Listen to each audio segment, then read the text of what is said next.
سلام تعنا حبلنا فطوات بيتسب جز تي في علتاو زينا حزنا لكم قريبنا لنا نيشان الله حدش تزغونكم سابسكرايب نمدباتنا دما شيرن لايكن بمقبار بيتسب كتكونوا بخبرن عدم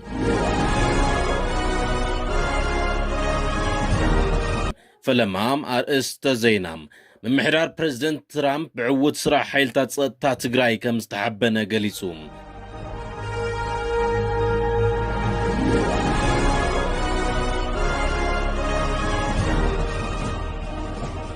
قدماي منستر أبي أحمد كاب سلطان كوردوس أو عيد قريبوم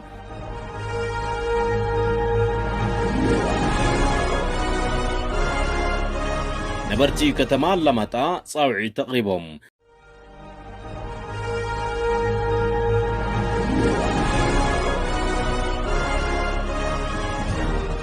زي تقمتو سان إسرائيل نعلم أقرمهم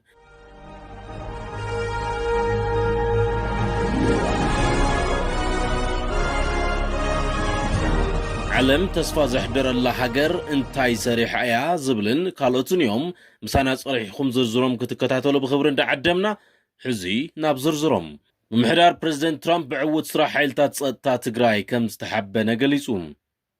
اب اديس ابابا زركب امباسي امريكا فيدرال بوليسن بوليس تقراين حدا عبي احقراوي مربب زي حقاوي مسقار سبات نمبتاس زوسدو سقومتي بممقواس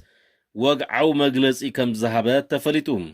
أبزز تخيد سرحيت يتبارك داوي تستبهالو الكسب مس عسرت مشارختو عب تحت قصصر مو عالم عبت زي حقاوي مسقار سبات المكل خال زقبر قالسي عبي عوت مخانو تي امباسي قليسو اللهم زل علي حدا ميت سبات نموتن نزتفالاليو ززكحكح تقبارات عمسن زدارجة كبننيا قجلة ناب حقك قرب مخالو وزيت انكور كتتل بوليس تقراي علماو ما أخل سرحيتات ركب كارتومن كالوت أهقراوي مشارختون استقبره دول متحببار مخانو تحابيروم زي حقاوي مسقار سبات كبيد جهسات سباو مسلاتن كبر ودسبن مخانو بمتكاس أمريكا نزيد صيف قبن موقادن بفولي دما تقالعات زخونو كفالات محبرسب كاب كمز عينت متكعتن مكلخال مسي إثيوبيان أهقراوي مشارختان بصناعات كمتسرح الرقاقيس أيام اتي امباسي وسيخو كم زغلصو كم زعينت ستودبه اهغراو سرحيتات رايو نتي ابزوبا زلو استحلالخه ناي دق سبات نغدي دو كبلو زخل سلازي دما كلهم مدارغتا اكلات اب قالسي نزلوم توفاينت احديسوم كقصلو صويعهم قدم كبل كاب استفالالي كفال اثيوبيا غبن صريحهم نتي اب منغو منغست فيدرالن تግራይን ዘሎ ወቅታው ኩነታት ተጠቂሞም اب تግራይ كحبو ولا ኳ ተፈተኑ بفتحن رتعن زي واجه حزب تግራይ ግን مس حيلታት ጸጥቱ በመተحبባር እንዳቃልዑም መጽዩ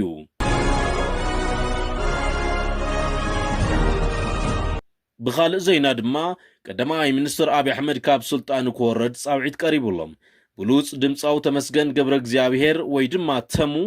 አብ ህሉ ኩነታት ኢትዮጵያ ዘሎ ዓሚቕ ስጋት በመግላጽ ቀዳማይ ሚኒስትር አቢ አህመድ ካብ ስልጣኖም ክወርዱ ጸዊዕሎም ተመስገን እዚ ዝበለ ኣብ ማሕበራዊ ሚድያ ብዘመሓላልፎ ናይ ቪድዮ መልእኽቲ እዩ እቲ ድምጻዊ ኣብ መልእኽቱ መንገዲ ኣመራርሓቲ ዘሎ መንግስቲ ኣዝዩ ዘሻቅል ምዃኑ ብምጥቃስ እቲ ምሕደራ ሓላፍነቱ ከረክብ ተሪር ጻውዒ ተቕሪብሎም ሰላም ጤና ይስጥልኝ ተመስገን ገብረ እግዚአብሔር ነኝ ዛሬ በአዲስ ቪዲዮ ነው የመጣሁት በጣም የሀገራችን ነገር እንግዲህ እንደምታዩት በጣም ያሳዝናል አብይ አህመድ የሚባል ሰውዬ በጣም ዲክታተር በእውነት ነው የምነግራችሁ ያው ተሙ ፖለቲካ አያምርብህም እንዳትሉኝ ይሄ ፖለቲካ አይደለም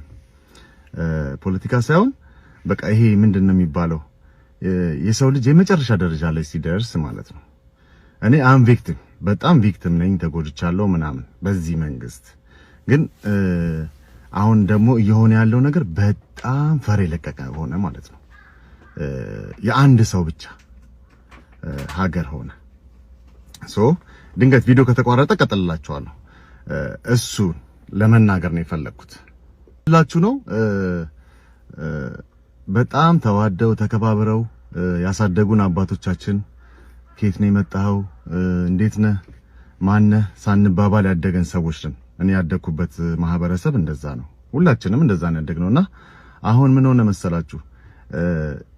የብሔር ነገር ምናም እንደዚህ እኔ በእውነት ነው የምነግራችሁ እንዴት እንዳያችሁ ታላቅም አብይ አህመድ የሚባለው ሰውዬ ኦሮሞም እኔ ኦሮሞ በጣም ጥሩ ጓደኞች አሉኝ እነሱን እንኳን አይወክልም እና እባክህ ከኢትዮጵያ አናት ላይ ውረድ የሚለውን መልእክት መናገር ፈልጌ ነው ይሄንን ማስተላለፍ ስለፈለኩኝ ነው ኣብታ ሃገር ዝረአ ዘሎ ማሕበራውን ፖለቲካውን ቅልውላው ካብ ብሕታው ረብሓን ፖለቲካዊ ድሌትን ወፃእ ዝኾነ ናይ ሰብኣውነት ጉዳይ ምዃኑ ይገሊጹ ድምፃዊ ተመስገን ኣብ ዘረቡ እቲ ዘሎ ስርዓት ናይ ሓደ ወገን ድሌት ጥራይ ዘቕድም ምዃኑ ብምግላጽ ንሱ ባዕሉ እውን ግዳይ እዚ መስርሕ እዚ ከም ዝነበረ ኣዘኻኺሩ ብፍላይ ኣብ መንጎ ህዝብታት ዝፍጠር ዘሎ ምክፍፋል ካብ ቀዳሞት ኣቦታትና ዝወረስናዮ ናይ ሓባርን ምክብባርን ክብርታት ዝጻረር ምዃኑ ብዝርዝር ኣረዲኡ እዩ ብተወሳኺ ብስም ህዝቢ ዝግበሩ ፖለቲካዊ ዘረባታትን በለካ ለኽዕካን ንናይ ሓቃዊ ድሌት ህዝቢ ዘይውክሉ ምዃኖም ብምሕባር እቲ ኣመራርሓ ብሰላማዊ መንገዲ ካብ ስልጣን ክወርድ ኣተሓሳሲቡ ቀዳማይ ሚኒስትር አብይ አሕመድ በጃኻ ካብ ርእሲ ኢትዮጵያ ውረድ ክብል ዝተዛረቦ ቃል ኣብ ማሕበራዊ ሚድያ ዓብይ ኣቓልቦ ረኺቡሎም እዚ ናይ ተመስገን ተሪር ቅዋም ብፍሉጣት ሰባትን ስነ ጥበባውያንን እቲ ሃገር ይረአ ዘሎ ናይ ተቃውሞ ድምፂ ዝያዳ ክጠናኸር ገይርዎሎም ናብ ዝቕፅል ዜናና እንትንሓልፍ ነበርቲ ከተማ ኣላማጣ ጻውዒ ተቕሪቦም ከም ህዝቢ ገጢሞምና ዘለው ጸገማት በዲህና ክንወፅእ ሉዓላዊ መሰል ዓርሶ ውሳንና ተጠቒምና ዝመረጽናዮ ህዝባዊ መንግስቲ ብህጹጽ ይመለስ ክብሉ ነበርቲ ከተማ ኣላማጣ ጸዊዖም ህዝቢ ከተማ ኣላማጣ ተወንዚፉ ዝጸንሐ ቤት ምኽርን ህዝባዊ መንግስትን ኣብ ንቡር ስርሑ ክምለስ ምግባሩ ሉዓላዊ ግዛኣት መሬትና ክንምልስ መሰል ዓርሶ ውሳናና ክነረጋግጽ ስለ ዘኽእለና ታሪኻውን እዋናውን ውሳነ እውን ኢሎም ተሳተፍቲ ህዝባዊ ኮንፈረንስ ከተማ ኣላማጣ ህዝባዊ መንግስትና ንዕውትነት መኸተና ብዝብል መሪሕ ቃል ተሰኒዩ ኣብ ዝተፈላለያ ወረዳታት ዞባ ደቡብ ትግራይ እንዳተኻየደ ዝቐነየ መድረኽ ህዝቢ ኣብ ከተማ ኣላማጣ እውን ሎሚ ብልዑል ተሳትፎ ህዝቢ ይካየድ ከም ዘሎ ምንጭታት ሓቢሮም ኣባል ማእኸላይ ኮሚቴ ውድብ ህዝባዊ ወያነ ሓርነት ትግራይን ዋና ኣመሓዳሪ ዞባ ደቡብ ትግራይን ተጋደላይ ዝናቡ ገብረ መድህን ንዘተ ኣብ ዘቕረብዎ ሰነዳዊ ጽሑፍ ኣብ መዋእሉ ንሉዓላዊ ክብሩን መሰል ዓርሰ ውሳነኡን ረዚን ዋጋ እናኸፈለ ዝመፀ ህዝቢ ትግራይ ብሽርሒ ጸላእቲ ንዓመታት ብግዚያዊ ምምሕዳር እናተመርሐ ክበታተንን ተስፋ ክቆርጽን ተገይሩ ብሰላሕታ እናጸነተ ጸኒሑ ኢሎም ካብ ጸገም ብዘላቕነት ክናገፍ ድማ ተወንዚፉ ዝጸንሐ ቤት ምኽርን ህዝባዊ መንግስትን ናብ ንቡር ስርሑ ክምለስ ተወሲኑሎ ኢሉ ነዚ ድማ ብሓድነት ህዝባዊ መንግስትና ክነጠናኽር ይግባእ ክብሉ ተዛሪቦም ንልዕሊ 3 ዓመታት ብግዚያዊ ምምሕዳር እናተመራሕና ብሰላሕታ ጸኒትና እምበር ዝረኸብናዮ ረብሓ ይኹን ሰላም የለን ዝበሉ ተሳተፍቲ ህዝባዊ ኮንፈረንስ ከተማ ኣላማጣ ብግዶም ሉዓላዊ ግዛት መሬትናን መሰል ዓርሰ ውሳነናን ከረጋግጸልና ዝመረጽናዮ ህዝባዊ መንግስትና ብህጹጽ ክምለሰልና ይግባእ ክብሉ ገሊጾም ከንቲባ ምምሕዳር ከተማ ኣላማጣ ኣይተ ሞጎስ ሽፈራው ድማ መንግስቲ ፌደራል ብተደጋጋሚ እንዳተጣሓሰ ጸንሐ ውዕሊ ፕሪቶርያ ካብ ጽንተት ከድሕነና ስለ ዘይከኣለ ኩሎም ዓቕምታት ኣዋዲዱ ክመርሕ ዝኽእል ህዝባዊ መንግስትና ብህጹጽ ዕላው ስርሑ ክጅምር ይግባእ ድማ ኢሎም መንግስቲ እስራኤል ሚኒስትር ጉዳያት ወጻኢ ጌዲዮን ሰዓር ዘቕረብዎ ስትራቴጂካዊ ውሳነ ብምሉእ ድምፂ ብምጽዳቑ እቲ ሃገር ናብቲ እንዳሓየለ ዝኸይድ ዘሎ ዓለማዊ ናይ ወሰንቲ መዓድናት ውድድር ከም እትጽንበር ኣፍሊጣ እዚ ሓዱሽ መምርሒ እዚ ንኢንዱስትሪታት እስራኤል ዘድሊ ቀረብ ንምርግጋጽን እስራኤል ኣብ ዝዓውዲ እዚ ቀንዲ ተዋሳኢት ንምግባርን ዝዓለመ ኮይኑ ብሚኒስትር ጉዳያት ወጻኢ እቲ ሃገር ዝምራሕ ሓበራዊ ግብረ ሓይሊ ኣብ ውሽጢ 120 መዓልትታት ዝርዝር መፍትሕታት ከቕርብ ትጽቢት ይግበር ተባሂሉ ብተወሳኺ እቲ ውሳነ ምስ ኣሜሪካን ካልኦት ዓለማዊ መሻርክትን ዝግበሩ ድርድራት ክመርሕ ነቲ ሚኒስትር ሓላፍነት ተዋሂብዎ ተባሂሉ እዚ እስራኤል ዝወሰደቶ ስጉምቲ ብፍላይ ንዓውድታት ኣርቲፊሻል ኢንተሊጀንስ ኤሌክትሮኒክስን ኤሌክትሪክ መኻይንን ኣዝዮም ኣገደስቲ ኣብ ዝኾኑ መዓድናት ዝግበር ዘሎ ዓለም ለኻዊ ቅድድም መሰረት ዝገበረ እዩ እስራኤል ኣብ ሰንሰለት ቀረብ ዘሎ ተቓላዒነትን እቲ ዕዳጋ ብውሕዳት ወገናት ተታሒዙ ምጽንሑን ከም ቀንዲ ስጋኣት ብምልዓል ከም ቻይና ዝመስላ ዓበይቲ ሃገራት ዘለዋ ጥምረት ንምንካይ ትጽዕረላ ቻይና ኣብዚ ሕጂ እዋን 900 ዝኸውን ናይ ሬር ኤርዝ معدنات عداقة بمقصار نعلم تمرح كم زل يفلت منستر قدات وصاي إسرائيل جيديون سعر أبز حلفو ورحلة كاتيت أب واشنطن أبز تخيد وعلا وسنت معدنات كم زقلتسو إسرائيل نزب الدهوزين مسجار مس أمريكا بتبقي كتصرح يايلوم نيرم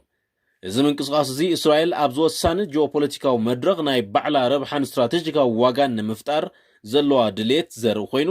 እቶም ሃፍትታት ንፖለቲካዊ ፀቕጢ ከይውዕሉ ንምክልኻል ዓብይ ግደ ከም ዝህልዎ ተገሊጹ ኣሎ።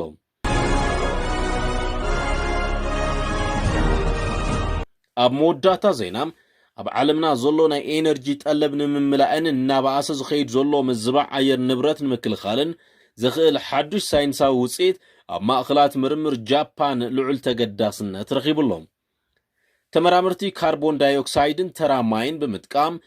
ኢፊውል ዝተሰሚየ ሰብ ሰራሕ ነዳድን ምፍራይ ዝገብርዎ ፈተነ ዕውት ውፅኢት የርኢ ከም ዘሎ ገሊጾም። እዚ ቴክኖሎጂ እዚ ብኸመይ ይሰርሕ ዝብል ሕቶ ንምምላስ ተመራመርቲ ብቐዳምነት ካብ ፀሓይን ንፋስን ዝርከብ ሓይሊ ብምጥቃም ንኣካላት ማይ ዝኾኑ ሃይድሮጅንን ኦክሲጅንን ይፈላልይዎም። ቀፂሎም ድማ ነቲ ካብ ኣየር ዝተኣከበ ካርቦን ዳይኦክሳይድ ምስቲ ሃይድሮጅን ብምሕዋስ ብሓገዝ ቴክኖሎጂ ናብ ፈሳሲ ነዳዲ ይቕይርዎም። እዚ ምህዞ እዚ ክልተ ዓበይቲ ረብሓታት ኣለዎ። ቀዳማይ እቲ ንብከላ ኣየር ምኽንያት ዝኸውን ካርቦን ዳይኦክሳይድ መሊሱ ንጥቕሚ ስለ ዘውዕሎ ንጥዕና ከባቢና ወሳኒ እዩ። ካልኣይ ድማ ሃገራት ካብ መሬት ኣብ ዝኩዓት ነዳድ ዘለዎን ጽግዕተኛነት ምንካይ ሓድሽ ተስፋ ዝህብ እዩ። ይኹን እምበር እዚ ቴክኖሎጂ ሕዚ እውን ኣብ ደረጃ ምርምር ስለ ዝርከብ ገለ ብድሆታት የጋጥምዎ ኣለዉ። እቲ ኸይዲ ምፍራይ ልዑል ሓይሊ ኤሌክትሪክ ስለ ዝሓትት ብሕሱር ዋጋን ብብዝሕን ናብ ዕዳጋ ንምቕራብ ተወሳኺ ስራሕቲ የድልዮ እዩ። ጃፓን ነዚ ቴክኖሎጂ እዚ ናብ ተግባር ንምቕያር ኣብ ቅድሚት ትርከብ ሃገር ኮይና እዚ ስጉምቲ እዚ ኣብ ታሪኽ ኤነርጂ ወዲ ሰብ ሓዱሽ ምዕራፍ ክኸፍት ከም ዝኽእል ተስፋ ይግበረሉ ኣሎ። ክቡራት ሰማዕትና ካብ ማይ ዝስራሕ ነዳዲ ንመጻኢ ዓለምና ክሳብ ክንደይ ክቕይሮ ይኽእል ይኸውን? ርእይቶኹም ክትገልጹልና ትኽእሉ ኢኹም። ክቡራትን ክቡራትናን ንሎሚ ዘዳለናዮም ዝርዝር ፍጻመታት ኣብዚ ይዛዘሙ። ኣብ ዝቕጽል እዋን ብኻልእ ርእሰ ጉዳይ ክሳብ ንራኸብ ሰላም።